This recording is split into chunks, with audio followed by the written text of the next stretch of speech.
हमको आपका मदद नहीं चाहिए। लालू जी इतने अच्छे बाप हैं, लड़का 9वां नहीं पास है, लेकिन चाहते हैं कि हमारा लड़का बिहार राजा बने। बीजेपी की ना ताकत है ना तैयारी है कि वो चुनाव लड़ सकें और मुख्यमंत्री का चेहरा तय। एक चाय बेचने से प्रधानमंत्री बनने का सफर, और इस कहानी के पीछे सिर्फ नरेंद्र मोदी नहीं थे। पर्दे के पीछे एक और दिमाग था, और शायद वो ना होता तो आज नरेंद्र मोदी भारत के प्रधानमंत्री नहीं होते। और वो शख्स थे प्रशांत किशोर। तुमने आजकल इनका नाम जरूर सुना होगा। वही स्ट्रेटेजिस्ट जिसने चाय पे चर्चा को एक कैंपेन बना दिया, रन फॉर यूनिटी जैसे इवेंट को ग्राउंड से कनेक्ट कराया, और सोशल मीडिया को बीजेपी का सबसे बड़ा वेपन बना दिया। मोदी की इमेज को रीजनल सीएम से नेशनल लीडर में बदलने का ब्लूप्रिंट प्रशांत किशोर ने ही तैयार किया था। लेकिन अब कहानी बदल गई है। प्रशांत किशोर अब सिर्फ किंग मेकर नहीं, अब खुद किंग बनने के खेल में है। हर गांव में जो बेरोजगार बच्चे हैं उनको मोटरसाइकिल कट्टा ये खरीद कर शराब माफिया बालू माफिया दे रहे हैं, और यही लोग अपराध कर रहे हैं। उन्होंने अपने लिए एक नया मिशन शुरू किया है, बिहार की पॉलिटिक्स को बदलने का। अब सवाल यह है कि क्या वही आदमी जिसने 2014 में पूरे देश की हवा मोड़ दी थी, अब 2025 में क्या बिहार की पॉलिटिक्स को भी हिला पाएगा, या बस एक वोट काटने वाली पार्टी बनकर रह जाएगा? अब इन सभी सवालों का जवाब आपको जरूर मिलेगा। कश्मीर में गोली चलती है, बिहार के बच्चे मरते हैं। आप वो लोग हैं जो अपने बच्चों के मदद के लिए नहीं खड़े हुए, तो प्रशांत किशोर के लिए आप क्या खड़े होइएगा? लेकिन सबसे पहले शुरू से शुरू करते हैं। प्रशांत किशोर की कहानी शुरू होती है बिहार के रोहतास जिले से। एक मिडिल क्लास फैमिली में जन्मे उन्होंने गांव के स्कूल से पढ़ाई की और फिर दिल्ली यूनिवर्सिटी के हिंदू कॉलेज पहुंचे। बीच में 2 साल का ब्रेक लिया और फिर होम टाउन लौट आए। ग्रेजुएशन के बाद पब्लिक हेल्थ में पोस्ट ग्रेजुएशन किया। इस दौरान भी उन्होंने 1 साल का पॉज लिया। इस ब्रेक से ये पता चलता है कि प्रशांत किशोर डिसीजन इम्पल्सिवली नहीं लेते, हर स्टेप वो सोच समझ कर लेते हैं। इसके बाद फिर आया पहला बड़ा मौका, यूनाइटेड नेशन में जॉब। पब्लिक हेल्थ डिपार्टमेंट में उन्हें पोस्टिंग मिली। पहली पोस्टिंग हैदराबाद और फिर जेनेवा। अब जरा इमेजिन कीजिए, एक बिहारी लड़का स्विट्जरलैंड में बैठकर दुनिया की हेल्थ सिस्टम को डिजाइन कर रहा है। उनके लिए सिर्फ एक नौकरी नहीं, ग्लोबल एक्सपोजर था। वहां से उन्होंने सीखा कि कैसे बड़े लेवल पर किसी भी सिस्टम को चेंज किया जा सकता है। जिंदगी काफी कंफर्टेबल हो सकती थी, लेकिन प्रशांत किशोर को कुछ और ही चाहिए था। फिर 2011 में सब कुछ बदल गया। जेनेवा में रहते हुए उन्होंने 4 स्टेट्स में माल न्यूट्रिशन पर सर्वे किया। गुजरात का डाटा सबसे खराब निकला, और ये रिपोर्ट सीधे उस समय के सीएम नरेंद्र मोदी तक पहुंची। और फिर एक अनएक्सपेक्टेड कॉल आया कि जॉब छोड़ो और मेरे साथ काम पर लग जाओ। अब जरा सोचिए, एक यूएन का जॉब को कैसे छोड़ने के लिए तैयार होगा? लेकिन प्रशांत किशोर ने हाँ कहा, और इसी डिसीजन ने उनकी जिंदगी का पूरा डायरेक्शन बदल दिया। प्रशांत किशोर ने हाँ भले ही कहा, लेकिन अपने टर्म्स पर। उन्होंने साफ कहा, मैं हायरार्की में नहीं रहूंगा, डायरेक्टली आपको रिपोर्ट करूंगा। मोदी ने भी इस पर हामी भर दी, और 2011 से प्रशांत किशोर गुजरात इलेक्शन के लिए स्पीचेस, स्ट्रेटेजीज और न्यू आइडियाज लेकर आए। वहीं से शुरू हुई पॉलिटिकल ब्रांडिंग। अगर आप यहाँ 2015 में आए होते तो लोगों ने कहा हाँ मोदी चाहिए, लेकिन यहाँ तो नीतीश ही ठीक है। इस टाइम पे उन्होंने समझा कि पॉलिटिक्स सिर्फ सत्ता का खेल नहीं है, नैरेटिव बनाने का गेम भी है, और नैरेटिव बनाने में वो एक्सपर्ट हो रहे थे। 2013 में उन्होंने अपना सेटअप बनाया। 3 दोस्तों के साथ मिलकर एक पीआर कंपनी बनाई, सिटीजन्स फॉर अकाउंटेबल गवर्नेंस। और यहीं से शुरू हुई वो कंपनी जिसने इंडिया के सबसे बड़े चुनावी कैंपेन को डिजाइन किया। प्रशांत किशोर ने सिर्फ स्ट्रेटेजीज नहीं दी, कैंपेन में क्रिएटिविटी और साइकोलॉजी को ऐसा मिक्स किया कि लोग उनसे जुड़ने लगे, और यही उनकी सबसे बड़ी ताकत बनी। 2014 का इलेक्शन याद है? चाय पे चर्चा, रन फॉर यूनिटी, ये सब प्रशांत किशोर के दिमाग का मास्टर स्ट्रोक था। सोशल मीडिया को उन्होंने वेपन की तरह इस्तेमाल किया। मोदी की इमेज को ऐसा पॉलिश किया कि पूरा देश ही उन्हें सुनने लगा। नरेंद्र मोदी को नेशनल लीडर वाला पहचान बनाने में प्रशांत किशोर का बहुत बड़ा रोल था, और इस जीत के बाद उन्हें एक पॉलिटिकल स्ट्रेटेजिस्ट के रूप में एक बड़ी पहचान मिली। लेकिन इस जीत के बाद उन्हें उस तरह का बीजेपी से रिस्पॉन्स नहीं मिला जिस तरह से वो चाहते थे, जिसके कारण वो बीजेपी को छोड़कर हर पार्टी में नजर आने लगे। एमके स्टालिन से लेकर जगन रेड्डी, अमरिंदर सिंह से लेकर ममता बनर्जी, हर पार्टी के लिए उन्होंने स्ट्रेटेजीज बनाई। पॉलिटिकल सर्कल में उनका नाम एक मैजिशियन की तरह हो गया, और हर जीत ने उनकी क्रेडिबिलिटी को और बढ़ाया। लेकिन इसी जीत के बीच प्रशांत किशोर को अपने अंदर कुछ खालीपन महसूस हो रहा था। उन्हें लग रहा था कि वो दूसरों के लिए जीत रहे हैं, अपने लिए नहीं। 2015 में तो उन्होंने बिहार में पूरा गेम ही बदल दिया। जेडीयू और आरजेडी को साथ लाकर महागठबंधन खड़ा किया। नीतीश कुमार फिर से सीएम बने। 2018 में नीतीश कुमार ने प्रशांत किशोर को जेडीयू का नेशनल वाइस प्रेसिडेंट बना दिया। यह उनके लिए बहुत ही बड़ा पॉलिटिकल जंप था। लेकिन फिर यहीं से डिसएग्रीमेंट शुरू हुए। प्रशांत किशोर को लगा कि बिहार की पॉलिटिक्स सिर्फ कास्ट इक्वेशन तक सिमटी हुई है, लेकिन वो इससे आगे की सोच रहे थे, और यही क्लैश की वजह बनी। और 2019 में सब कुछ उल्टा हो गया। सीएए आया, जेडीयू ने सपोर्ट किया और प्रशांत किशोर ने इसका विरोध। उन्होंने ओपनली ट्वीट करके पार्टी लाइन के खिलाफ बोला, और इस वजह से क्लैश इतना पड़ा कि उन्हें जेडीयू से बाहर होना पड़ा। लेकिन इस इंसिडेंट ने प्रशांत किशोर को एक नया रास्ता दिखाया और उन्होंने डिसाइड किया कि अब वो किसी पार्टी के लिए नहीं बल्कि खुद के लिए काम करेंगे। यानी कि अब वो किंग मेकर नहीं, खुद किंग बनना चाहते थे। दो इंसिडेंट्स ने उन्हें डीपली इम्पैक्ट किया। 2017 का पंजाब इलेक्शन, कांग्रेस ने कैप्टन अमरिंदर सिंह को सीएम कैंडिडेट बनाकर मैदान में उतारा। पूरे कैंपेन की स्ट्रेटेजी प्रशांत किशोर के हाथ में थी। प्रशांत किशोर ने मैनिफेस्टो तैयार किया और नाम रखा 9 नुक्ते। इसमें 9 सबसे बड़े वादे थे। इसमें सबसे बड़ा था कॉन्ट्रैक्टेड एम्प्लॉइज को परमानेंट करना, और ये वादा गेम चेंजर था। हजारों कॉन्ट्रेक्चुअल एम्प्लॉइज को लगा कि अब भाई हमारी नौकरी पक्की हो जाएगी। और चुनाव में कांग्रेस ने स्वीपिंग विक्ट्री हासिल की, लेकिन जीत के बाद वो वादा अधूरा ही रह गया। एम्प्लॉइज को रेगुलराइज नहीं किया गया। गुस्से में आकर लोग प्रशांत किशोर को गालियां देने लगे, धोखेबाज, वादा करके भूल गए, ऐसा कहने लगे। और दूसरी घटना बिहार की। 2015 में नीतीश के लिए 7 निश्चय योजना बनाई। सोचा था कि ये बिहार को बदल देगी,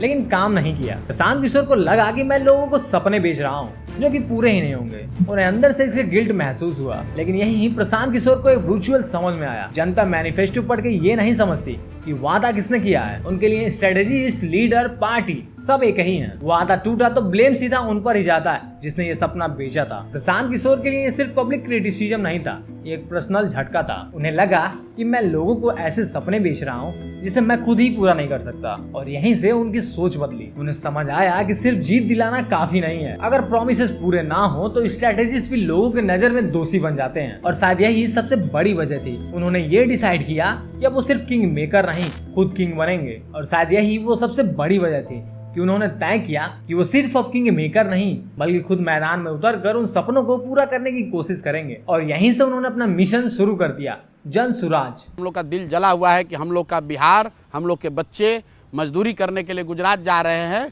और हम लोग जैसे पढ़े लिखे व्यक्ति यहाँ हैं, सारी क्षमता वाले, फिर भी बिहार की ये दुर्दशा है। इसलिए हम लोग का दिल जल रहा है। 2 अक्टूबर 2022 को पद यात्रा शुरू की पश्चिम चंपारण के गांधी आश्रम से। 2 साल बिहार के हर जिले में घूमे, लोगों से मिले और जाना कि बिहार क्यों पिछड़ा है। हर गांव, हर शहर में लोगों से उनकी जरूरतें जानी। इस पद यात्रा ने उन्हें ग्राउंड रियलिटी का वो एक्सपोजर दिया जो किसी शायद सर्वे से नहीं पता चलता। और फिर 2 अक्टूबर 2024 को अपनी पार्टी लॉन्च की, नाम रखा जन सुराज। प्रशांत किशोर ने साफ कहा कि नेताओं के झांसे में मत आओ, सोच समझ कर वोट दो। उनका गोल था बिहार को प्रोग्रेसिव और डेवलप्ड बनाना। उन्होंने लोगों से अपील की कि कास्ट और पैसों से ऊपर उठकर वोट करो। उनका सपना है बिहार को एजुकेशन, हेल्थ और एम्प्लॉयमेंट में टॉप स्टेट्स में लाना। लेकिन वो कहते हैं ना कि सपना दिखाना आसान होता है, उसे पूरा करना मुश्किल होता है। ग्राउंड रियलिटी काफी टफ होने वाली थी। बाई इलेक्शन में जन सुराज को बस 10% ही वोट मिले। कैंडिडेट्स तीसरे या चौथे नंबर पे ही रहे। पॉलिटिकल एक्सपर्ट्स बोले कि प्रशांत किशोर सिर्फ अर्बन वोटर्स तक ही सीमित है। लेकिन प्रशांत किशोर ने हार नहीं मानी। उन्होंने अनाउंस किया कि 2025 में वो सभी 243 सीटों पर चुनाव लड़ेंगे। लेकिन प्रशांत किशोर ने यह रिस्क इसलिए लिया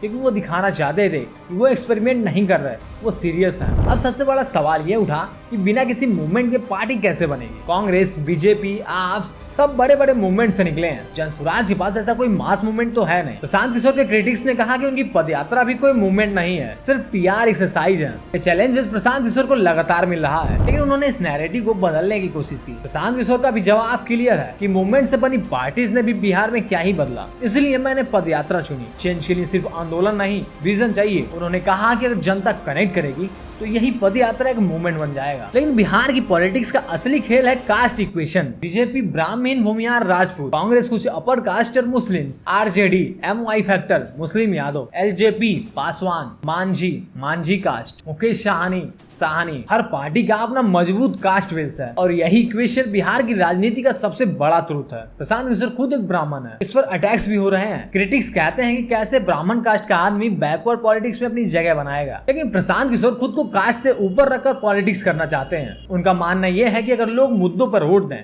तो कास्ट ऑटोमेटिकली कमजोर हो जाएगी। लेकिन बिहार में ये सोच प्रैक्टिकली कितनी पॉसिबल है, ये सबसे बड़ा सवाल है। एनालिस्ट कहते हैं बिहार हमेशा से 2 पोल रहा है, NDA और RJD अलायंस। जन सुराज की एंट्री ने इसे हिला दिया है। अब लड़ाई सिर्फ 2 पोल्स में नहीं, 3 पोल्स में होगी। लेकिन थर्ड फ्रंट बनने से फायदा किसको होगा? एनालिस्ट कहते हैं कि ये NDA को ज्यादा फायदा देने वाली है, क्योंकि इससे RJD का वोट बैंक टूटेगा और इसका असर बाई इलेक्शन में भी दिखा है। जहाँ जहाँ जन सुराज के कैंडिडेट उतरे वहाँ RJD के वोट कटे और NDA को फायदा हुआ। टाटा कहता है कि प्रशांत किशोर की एंट्री से RJD के वोट शेयर में 7% की गिरावट हुई है। और पॉलिटिकल एक्सपर्ट्स भी मानते हैं कि 2025 में प्रशांत किशोर के आने से RJD के जो कोर वोट हैं वो काफी प्रभावित होंगे और इसका डायरेक्ट बेनिफिट NDA को होगा। लेकिन प्रशांत किशोर खुद को वोट कटर मानने से इनकार करते हैं। उनका कहना यह है कि अगर मेरी वजह से किसी पार्टी के वोट कट रहे हैं तो इसका मतलब ये है कि लोग बदलाव चाहते हैं। अगर लोग मुझे वोट दे रहे हैं तो मैं सिर्फ कटिंग नहीं कर रहा, मैं लोगों को ऑप्शन दे रहा हूँ। ये बातें सुनने में लॉजिकल लगती हैं, लेकिन ग्राउंड पर इसका असर क्या होगा वो देखना होगा। प्रशांत किशोर के पास एक्सपीरियंस है, लेकिन ऑर्गेनाइजेशन आईपीएससी में उन्होंने ग्राउंड नेटवर्क बनाया था, लेकिन पार्टी चलाना अलग गेम है। जनसुराज के पास फिलहाल कोई बड़ा फेस नहीं है। प्रशांत किशोर का चेहरा ही उनकी पूरी पार्टी है। लेकिन बिहार जैसे स्टेट्स में जहाँ कास्ट लीडर्स की पूरी लिस्ट है, क्या सिर्फ एक चेहरा काफी होगा? यही उनकी सबसे बड़ी चैलेंज है। प्रशांत किशोर का दाव साफ है, यूथ और न्यूट्रल वोटर्स। उन्होंने अपनी पदयात्रा में स्टूडेंट्स, अनएम्प्लॉयड यूथ और माइग्रेंट्स पर फोकस किया।